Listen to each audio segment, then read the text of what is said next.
와, 흔적도 없이 싹 쓸어갔네. 미국 사람들이 한국에 이 제품을 구하겠다고 앞다투어 줄을 서고 있는데요. 심지어 유혈 사태까지 벌어진 곳도 있다는 보도가 이어질 지경입니다. 한국 사람들만 이 좋은 걸 썼냐며 원망하는 댓글까지 달리고 있는데 미국 SNS를 달군 화제의 사건을 바로 알아보겠습니다. 저는 할머니와 단둘이 3대째 이어온 통나무집에서 살고 있는 에밀리입니다. 우리 집은 마을에서도 가장 오래된 집 중 하나예요. 할아버지가 직접 다듬은 통나무로 지었다고 하는데 벽에는 아직도 도끼 자국이 남아 있습니다. 원래 이 집에서 저희 부모님도 함께 살고 있었어요. 아버지는 오랫동안 폐렴을 앓고 계셨는데 제가 12살 되던 아주 추운 겨울밤 숨을 거두셨죠. 마지막 숨을 내쉬실 때까지 제 손을 꼭 잡고 계셨던 아버지의 차가운 손이 아직도 생생해요. 아버지는 원래 목수셨어요. 이 마을에서 가장 솜씨 좋은 목수로 소문났었죠. 하지만 제가 8살 때부터 기침이 심해지셨고 점점 일을 하시기 힘들어 하셨어요. 폐에 문제가 있다는 걸 알았지만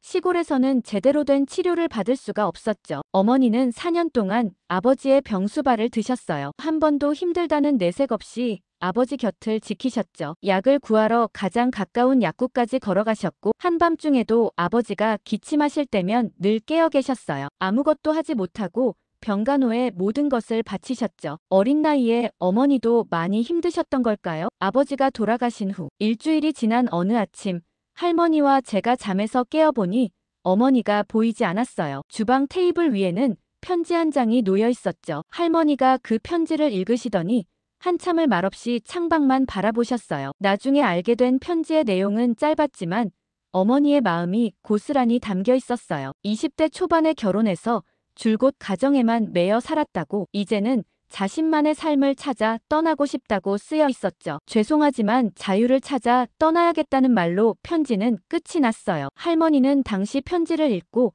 한동안 아무 말씀도 않으셨어요. 그저 묵묵히 저를 키워주시기 시작하셨죠.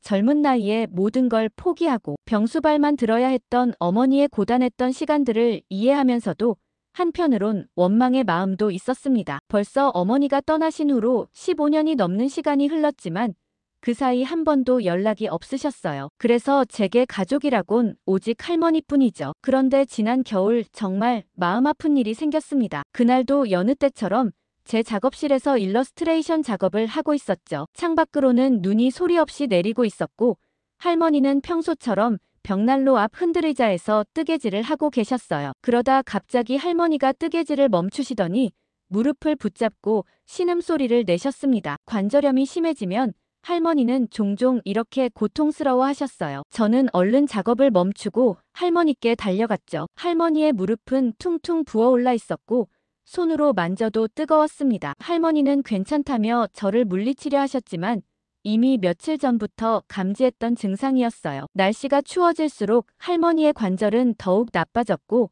벽난로에 온기만으로는 부족했죠. 저는 할머니를 모시고 병원에 가야겠다고 마음먹었어요. 하지만 그날은 폭설이 내리는 날이었습니다. 마을 어귀까지 가는 길은 온통 눈으로 뒤덮여 있었고 차도 다닐 수 없는 상황이었죠. 저는 할머니의 다리를 따뜻한 수건으로 감싸드리고 진통제를 드렸어요. 할머니는 늘 저를 위해 희생하셨죠. 제가 미술학교에 가고 싶어 했을 때도 망설임 없이 지지해 주셨어요. 농가의 딸이 무슨 예술이냐며 수군거리는 이웃들의 말에도 할머니는 제 편이 되어주셨습니다. 지금 제가 일러스트레이터로 일할 수 있는 것도 모두 할머니 덕분이에요. 할머니는 제 작업실로 쓸 수 있게 다락방을 내어주셨고 제가 밤늦게까지 일할 때면 따뜻한 우유를 가져다 주시곤 했죠. 때로는 마감에 쫓겨 꼬박밤을 새울 때도 할머니는 저와 함께 깨어 계셨어요. 그날 밤 저는 할머니의 고통이 조금이나마 덜어지기를 바라며 밤새 할머니 곁을 지켰습니다. 새벽녘이 되어서야 할머니는 잠이 드셨고 저는 그제서야 안도의 한숨을 내쉴 수 있었어요. 창밖에는 여전히 눈이 내리고 있었지만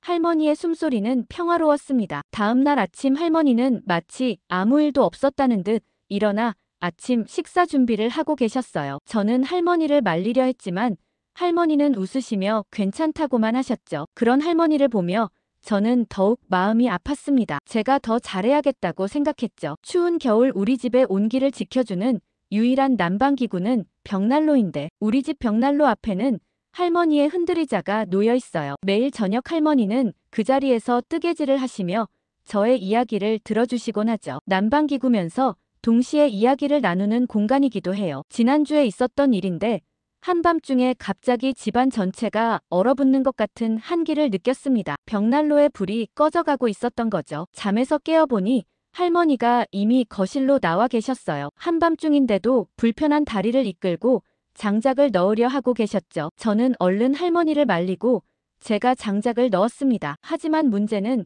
그게 마지막 장작이었다는 거예요. 다음날 아침 일찍 저는 장작을 구하러 나섰어요. 마을에서 장작을 파는 곳은 딱 한 군데인데 거기까지 가려면 산길을 한참 걸어야 했습니다. 그것도 폭설이 내린 다음 날이라 길은 온통 눈으로 뒤덮여 있었죠. 장화에 눈이 자꾸 들어와 발이 젖어들었지만 멈출 수는 없었어요. 할머니가 추위에 떨고 계실 생각을 하니 마음이 급했거든요. 산길을 오르다 보니 다리가 후들거렸지만 그래도 계속 걸었습니다. 마을 어귀를 지날 때 제 또래로 보이는 여자아이가 엄마와 함께 차를 타고 가는 모습이 보였어요. 따뜻한 히터바람을 맞으며 등교하는 그 아이가 부럽기도 했죠. 하지만 저희 집은 도로에서 너무 멀리 떨어져 있어서 차가 들어올 수도 없었어요. 2시간 가까이 걸어 겨우 장작점에 도착했는데 그날따라 장작이 다 팔렸다고 하더라고요. 저는 눈물이 날 것 같았습니다. 주인 아저씨는 안타까워하시며 내일 오전에 장작이 들어올 거라고 하셨죠. 하지만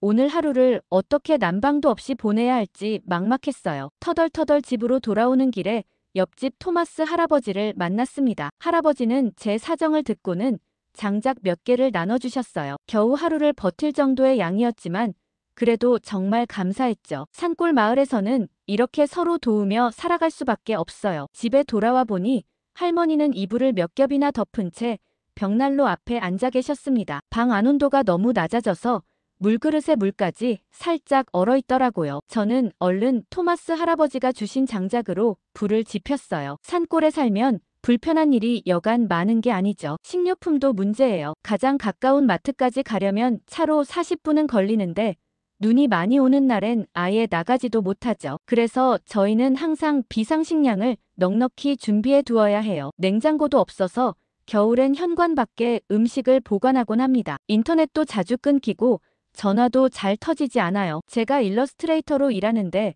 데드라인에 맞춰 작업을 보내야 할 때면 정말 애가 탑니다. 폭설이 내린 날엔 마을 전체가 고립되는 경우도 있어서 급한 작업은 미리미리 해둬야 해요. 그래도 이런 불편함 속에서도 행복한 순간들이 있어요. 밤이면 할머니와 함께 벽난로 앞에 앉아 옛날 이야기를 나누곤 하는데 그때만큼은 이 세상 어디에도 없는 평화로움을 느낄 수 있거든요. 장작이 타닥타닥 타들어가는 소리를 들으며 할머니의 손을 잡고 있으면 이 모든 어려움이 오히려 감사하게 느껴지기도 하거든요. 그러던 어느 날 한밤중에 할머니의 신음소리에 잠에서 깼어요. 추위가 절정에 달한 새벽 2시였죠. 할머니는 무릎 통증 때문에 식은땀을 흘리고 계셨어요. 저는 얼른 진통제를 가지러 부엌으로 달려갔습니다. 그런데 싱크대에 수도관이 얼어서 물이 나오지 않았어요. 할머니의 신음소리는 점점 커져갔고 저는 눈물이 날 것 같았습니다. 결국 장화를 신고 밖으로 나가 눈을 녹여 물을 구해왔어요. 할머니는 진통제를 드시고 나서야 조금 진정이 되셨지만 여전히 얼굴이 창백하셨어요. 벽난로 앞으로 모시고 가서 무릎을 녹이려 했지만 불이 거의 꺼져가고 있었죠. 마지막 장작 몇 개를 넣으며 이 긴 겨울밤이 어서 끝나기만을 기도했습니다. 날이 밝자마자 저는 할머니를 병원에 모시고 가야겠다고 마음먹었어요. 하지만 할머니는 병원비가 너무 비싸다며 가지 않겠다고 하셨죠. 작은 시골 마을이라 가까운 병원까지 가려면 차로 2시간은 걸리는데 폭설이 내린 날이라 택시비도 평소의 2배는 된다고 하셨죠. 하지만 결국 저는 할머니를 설득해 병원에 가기로 했습니다. 택시를 불러 병원으로 향하는 길은 정말 힘들었어요. 할머니는 차가 조금만 흔들려도 얼굴을 찌푸리셨고 저는 그런 할머니를 보며 마음이 아팠죠. 병원에 도착해서 진찰을 받고 나니 의사 선생님은 관절 수술을 권하셨어요. 하지만 수술비를 듣고는 저도 할머니도 말문이 막혔습니다. 제가 일러스트레이터로 버는 수입으로는 턱없이 부족한 금액이었죠. 그날 저녁 집으로 돌아오는 택시 안에서 할머니는 아무 말씀도 하지 않으셨어요. 진통 주사를 맞고 처방받은 약을 들고 오는 길이었지만 이게 근본적인 해결책이 되지 않는다는 걸 우리 둘 다 알고 있었죠. 집에 도착하니 벽난로가 완전히 꺼져 있었고 실내는 얼음장처럼 차가웠어요. 저는 서둘러 불을 지피려 했지만 손가락이 너무 얼어서 성냥조차 제대로 그을 수 없었습니다. 할머니는 그런 저를 보시다가 떨리는 손으로 직접 불을 지피셨어요. 그날 밤 저는 한숨도 자지 못했습니다. 할머니의 고통을 덜어드리지 못하는 제 무능함이 너무나 원망스러웠어요. 아침이 되자 저는 결심했죠. 더 많은 일감을 찾아보기로 한 거예요. 밤을 새워서라도 일을 더해서 수술비를 모아야겠다고 생각했습니다. 그런데 문제는 인터넷이 자주 끊기는 이 시골 마을에서 온라인 작업을 더 늘리기가 쉽지 않다는 거였어요. 게다가 할머니 혼자 계실 때 벽난로 관리는 어떻게 하나 걱정도 됐죠. 하지만 이대로 할머니를 볼 수는 없었어요. 지난밤의 기억이 자꾸 떠올랐습니다. 할머니의 신음소리 추위에 떠는 모습 그리고 병원비를 듣고 한숨 쉬시던 모습까지 저는 무엇이든 해야만 했어요. 그런데 날이 갈수록 제겐 재앙만 닥치는 듯 했습니다. 다음 날은 기상청에서는 30년 만에 폭설이라고 했는데 3일 동안 쉬지 않고 눈이 내렸습니다. 장작은 바닥나기 직전이었고 할머니의 상태는 점점 나빠지고 있었어요. 마지막 장작을 넣으며 내일은 꼭 장작을 구해와야겠다고 다짐했죠. 그런데 다음날 아침 눈을 떠보니 집 앞이 완전히 눈에 파묻혀 있었어요. 현관문을 열자 무릎까지 오는 눈이 쌓여 있었고 장작을 사러 가야 할 산길은 이미 완전히 끊긴 상태였습니다. 할머니는 그날 아침부터 평소보다 더 심한 통증을 호소하셨어요. 류머티즘이 심해지면 온몸이 마비되는 것처럼 아프다고 하시는데 약도 떨어져 가고 있었죠. 마을 진료소에 전화를 걸었지만 눈 때문에 의사 선생님도 오지 못하고 있다고 했어요. 저는 필사적으로 마을 사람들에게 연락을 돌렸습니다. 혹시 남는 장작이 있는지 누구 집에라도 가서 할머니 약을 가져다 줄 수 있는지 물어봤어요. 하지만 모두들 같은 상황이었죠. 도로가 끊겨 누구도 움직일 수 없는 상황이었어요. 그날 밤 할머니의 상태는 최악으로 치달았습니다. 고열에 시달리시다가 갑자기 온몸을 떨기 시작하셨어요. 체온계를 보니 39도가 넘었죠. 구급차를 부르려 했지만 이 폭설의 산골 마을까지 올 수 있을 리 없었어요. 저는 할머니를 업고라도 가까운 의료시설을 찾아가야겠다고 결심했습니다. 하지만 할머니는 잠깐 이러다 말 거라며 한사코 거부하셨어요. 이러다 둘 다 얼어 죽을 거라며 절대 안 된다고 하셨죠. 그저 제 손을 꼭 잡고 계실 뿐이었습니다. 온도는 계속 떨어졌고 마지막 장작마저 다 타들어갔어요. 저는 할머니를 이불로 꽁꽁 싸매드리고 체온을 나눠드리려 꼭 안고 있었죠. 그때 갑자기 현관문을 두드리는 소리가 들렸어요. 토마스 할아버지와 마을 청년들이었습니다. 눈을 헤치고 장작을 들고 온 거예요. 할아버지는 눈보라를 뚫고 온 청년들에게 이웃이 죽어가는데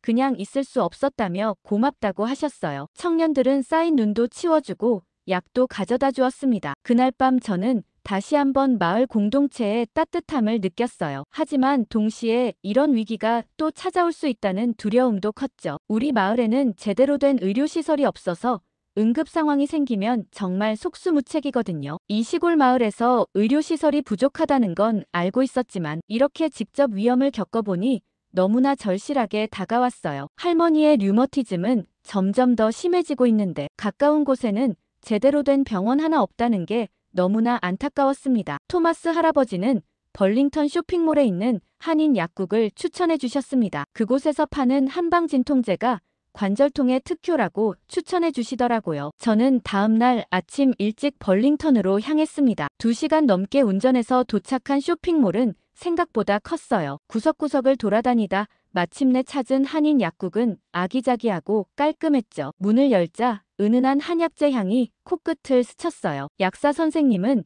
50대쯤 되어 보이는 온화한 인상의 분이었습니다. 할머니의 류머티즘 증상을 설명하자 걱정스러운 표정으로 고개를 끄덕이셨어요. 약을 꺼내주시며 따뜻하게 데워 드시라고 하셨죠. 그런데 약을 계산하는 동안 약사 선생님이 무심코 던진 한마디가 저의 인생을 바꾸게 될 줄은 몰랐어요. 할머니 댁에 전기장판은 있냐고 물으시더라고요. 전기장판이 뭔지 몰라 고개를 갸우뚱하자 약사 선생님은 웃으셨어요. 그러면서 한국의 겨울나기 문화에 대해 설명해 주셨죠. 특히 전기장판과 온돌이라는 바닥난방 시스템을 설명해 주셨는데 정말 획기적이었어요. 바닥을 따뜻하게 데워 집 전체를 훈훈하게 만드는 방식이라고 하더라고요. 정말 신기했어요. 우리처럼 벽난로 하나에 의존하는 게 아니라 바닥 전체가 따뜻하다니요. 그러면서 여기 한번 앉아보라고 했죠. 의자에 앉았더니 문득 의자에서 따뜻한 기운이 느껴졌어요. 처음엔 히터 때문인가 했는데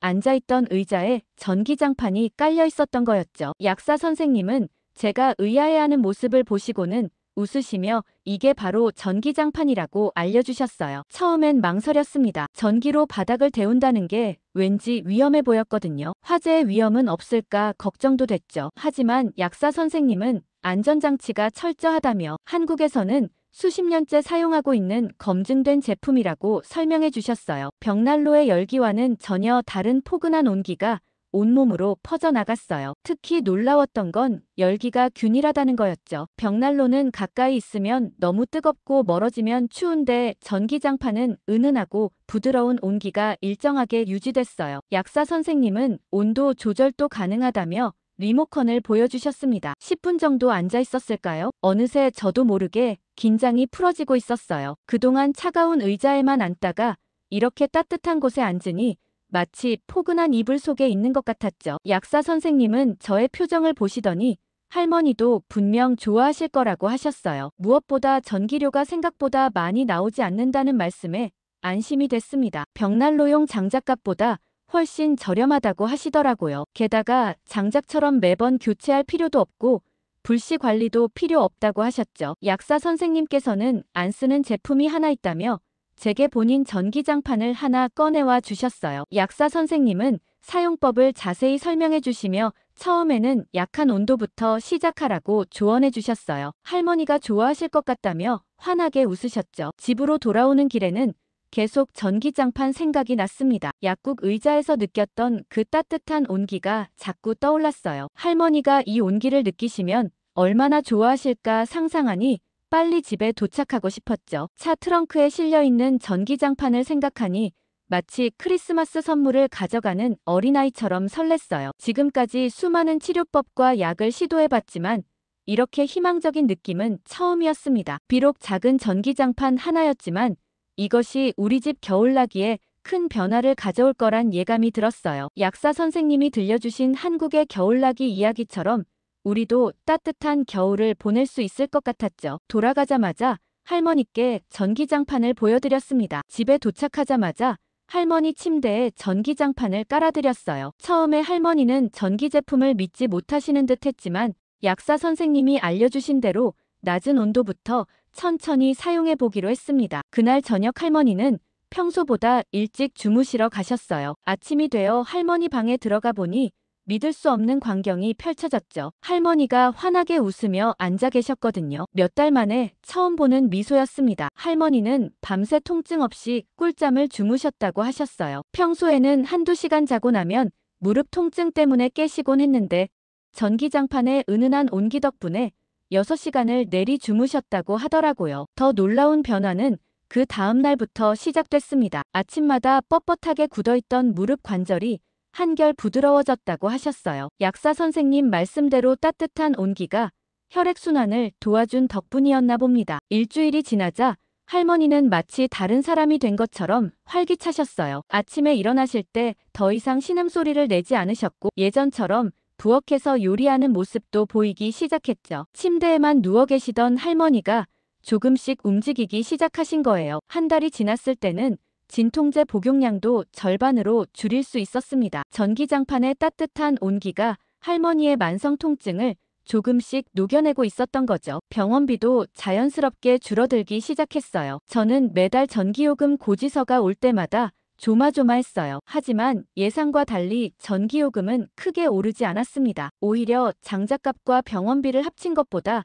훨씬 경제적이었죠. 약사 선생님 말씀이 정확했어요. 무엇보다 기뻤던 건 할머니가 다시 웃음을 되찾으신 거예요. 전기장판 위에서 뜨개질을 하시며 옛날 이야기도 들려주시고 가끔은 제가 어릴 적 부르던 자장가도 불러주셨죠. 통증에 시달리느라 잃어버렸던 할머니의 일상이 조금씩 돌아오고 있었습니다. 밤에는 더 이상 한밤중에 깨어나 벽난로에 장작을 넣을 필요도 없어졌어요. 전기장판은 타이머 기능이 있어서 알아서 온도를 조절해 주었거든요. 덕분에 저도 푹 자고 일어날 수 있었죠. 아침이면 할머니와 함께 따뜻한 아침 식사도 할 수 있게 됐습니다. 그러던 어느 날 토마스 할아버지가 우리 집에 놀러 오셨다가 할머니의 달라진 모습을 보시고는 깜짝 놀라셨어요. 할아버지는 본인도 전기장판을 구매하고 싶다고 하셨죠. 마을 사람들 사이에서 전기장판 소문이 퍼지기 시작했어요. 토마스 할아버지가 마을 노인회관에서 우리 할머니 이야기를 전해주셨나 봐요. 어느 날 갑자기 노인회관에서 전화가 왔는데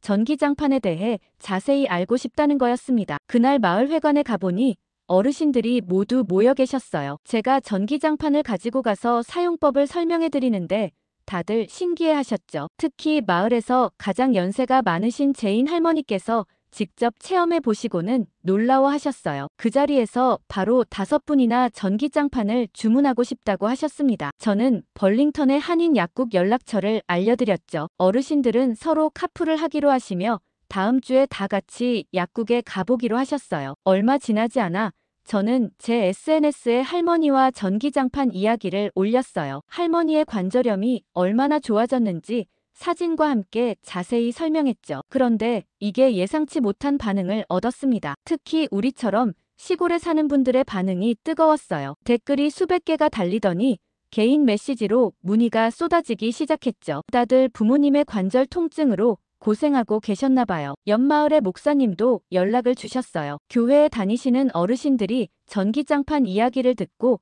꼭 알아보고 싶다고 하셨대요. 목사님은 주일 예배 후에 전기장판 설명회를 열어달라고 부탁하셨죠. 한 주가 지나자 우리 마을 어르신들 대부분이 전기장판을 사용하게 되었어요. 노인회관에 가보면 서로의 사용 경험을 나누시느라 시끌벅적했죠. 덕분에 겨울철 병원 방문이 눈에 띄게 줄었다고 하시더라고요. SNS 메시지는 계속 늘어났어요. 저는 전기장판 사용법과 주의사항을 정리해서 블로그에 올렸죠. 많은 분들이 도움을 받으셨다는 댓글을 남겨주셨어요. 특히 시골에 홀로 계신 부모님을 걱정하는 자녀분들의 연락이 많았습니다. 그러던 어느 날 벌링턴의 한인 약사님께서 급한 전화를 주셨어요. 한국의 전기장판 회사에서 제 SNS 게시물을 보고 연락이 왔다는 거였습니다. 회사 측에서 제가 올린 후기와 사진들이 인상적이었다며 버몬트 지역 판매권을 제안하고 싶다고 하더라고요. 처음에는 너무 놀라서 받아들일 수 없다고 했어요. 저는 그저 할머니의 통증을 덜어드리고 싶었을 뿐인데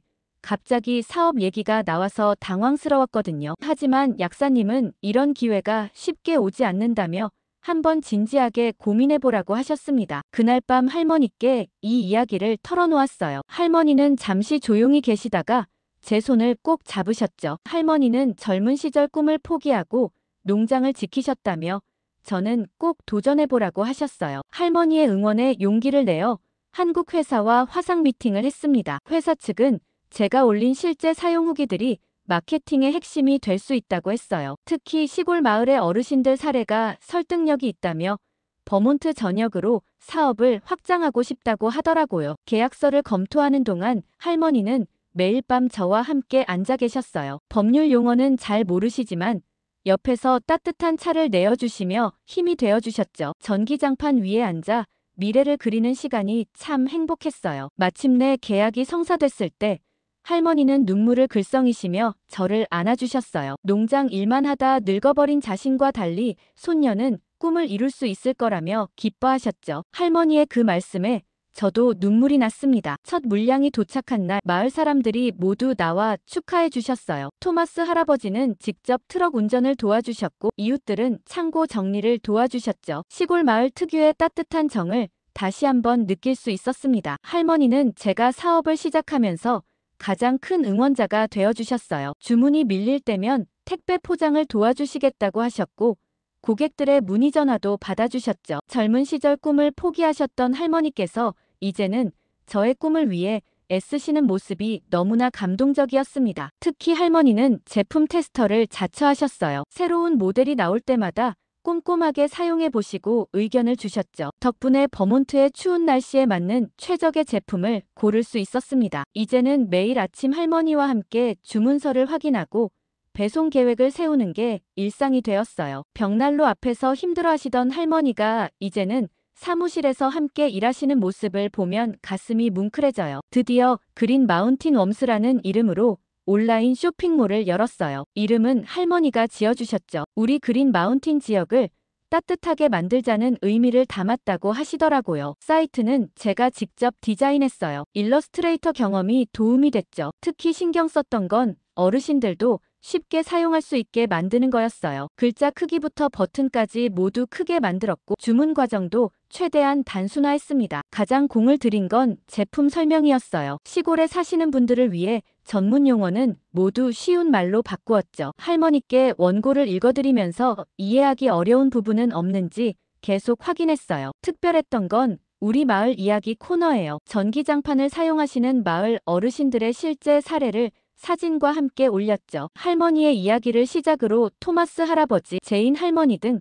실제 사용 후기가 쌓여갔어요. 하지만 가장 큰 고민은 배송이었어요. 시골 깊숙한 곳까지 배송하는 게 쉽지 않았거든요. 특히 폭설이 내리면 택배 회사도 배송을 거부하는 경우가 많았죠. 그래서 결심했어요. 산간 지역은 제가 직접 배달하기로 한 거예요. 첫 배달을 떠났던 날이 생생해요. 길도 모르는 산골 마을을 찾아가는 게 쉽지 않았죠. 내비게이션도 안 되는 곳이 많아서 종이지도를 보며 다녔어요. 하지만 제품을 받고 기뻐하시는 어르신들의 모습을 보면 피로가 싹 가셨죠. 어느 날은 폭설 속에서 배달을 갔어요. 차가 진입할 수 없는 곳은 직접 걸어서 배달했죠. 그날 만난 할머니는 너무 감동하셨는지 따뜻한 커피와 쿠키로 대접해 주셨어요. 시골 인심의 따뜻함을 다시 한번 느낄 수 있었죠. 무료 배송 서비스는 적자였지만 포기할 수 없었어요. 우리 할머니처럼 추위로 고생하시는 분들께 꼭 필요한 것이라 생각했거든요. 그런 마음이 통했는지 점점 더 많은 주문이 들어오기 시작했습니다. 특히 감동적이었던 건 마을 청년들의 자발적인 도움이었어요. 자신들의 조부모님도 전기장판의 도움을 받고 있다며 주말에 배송을 도와주겠다고 나서더라고요. 덕분에 배송 네트워크가 더욱 탄탄해졌죠. 사업이 자리를 잡으면서 가장 먼저 시작한 일은 노인복지관 전기장판 기부였어요. 할머니께서 제안하셨죠. 복지관에 가보니 난방시설이 너무 열악했거든요. 어르신들이 추운 바닥에 앉아 계시는 모습이 할머니 마음을 아프게 했나봐요. 처음에는 우리 마을 복지관부터 시작했어요. 할머니와 함께 전기장판을 설치하러 갔는데 그날 뜻밖의 일이 있었죠. 복지관에서 만난 마리아 할머니께서 혼자 사시는 이웃 할머니 이야기를 해주셨어요. 그분은 다리가 불편해서 복지관에도 나오지 못한다고 하시더라고요. 특히 기억에 남는 건 제임스 할아버지 댁이었어요. 산 깊숙이 홀로 사시는 분이었는데 방문했을 때